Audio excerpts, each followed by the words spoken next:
ওমর রাদিয়াল্লাহু তাআলা আনহু বলেন 5টা রাত আল্লাহ পাক রব্বুল আলামিনের কাছে, এই 5 রজনীতে যদি কেউ আল্লাহর কাছে ক্ষমা চায় তাহলে আল্লাহ পাক রব্বুল আলামিন তার ক্ষমা, তার তওবা, তার চাওয়া পাওয়াগুলো অবশ্যই আল্লাহ পাক রব্বুল আলামিন কবুল করেন।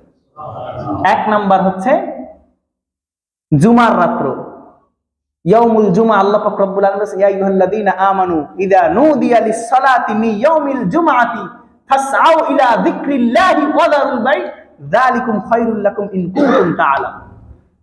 স্পষ্ট ঘোষণা, এটা দিয়ে বারবারই বলি যে স্পষ্ট ঘোষণা, জুমার আজান যখন দেওয়া হয় তখন সাংসারিক কাজ, দোকানের ব্যবসা বাণিজ্য, যত কাজকর্ম বলেন, যত কাজ, সব কাজ হারাম। কি বলেন? কি? কে বলছেন?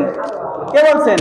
না আমি বলছি, আল্লাহ বলছেন না? তাহলে আল্লাহ যদি বলেন তাহলে সেটা অবশ্যই হারাম। এটা যদি ফতোয়ার বেলায় হইতো, এটা যদি হযরত ইমাম আবু হানিফা রাহমাতুল্লাহ আলাইহি বলতো, ইমাম মালিক বলতো, ইমাম শাফিঈ রাহমাতুল্লাহ আলাইহি বলতো, আহমদ ইবনে হাম্বল বলতো, তাইলেও একটা কথা ছিল যে না, ভিতরে কি বলে ইখতিলাফ আছে, এই জন্য এটা ওরকম জরুরি না। কিন্তু বলছেন কে? আল্লাহ। তাইলে এটার ভিতরে কোনো সন্দেহ আছে? এই জন্য জুমার রাত্রে যদি আল্লাহর কাছে ক্ষমা চাওয়া হয়, আল্লাহ পাক রব্বুল আলামিন ওই বান্দার তওবা, ক্ষমা, দোয়া অবশ্যই কবুল করেন। 2 নাম্বার হচ্ছে রজবের প্রথম রাত। 3 নাম্বার হচ্ছে শাবানের 14 তারিখ দিবাগত রাত।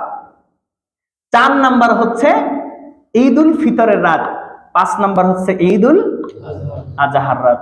তো আল্লাহর কাছে শুকরিয়া, আবার শুকরিয়া আদায় করি, সবাই বলি আলহামদুলিল্লাহ, যে এইবারে সবে বরাত করছে কুত্তা কুত্তি দিবসের দিনে, যেই দিনে অন্তত যদি মুসলমান হয়ে থাকে, যদি অন্তরের ভিতরে একটু ঈমান থাকে, ঈমানের লেশ থাকে, ওই 14 ফেব্রুয়ারি কেউ পালন করবে না। সবাই সবে বরাত মুসলমানের সংস্কৃতি, ইসলামের ইতিহাস, ইসলামের সংস্কৃতি, এইটাই পালন করবে।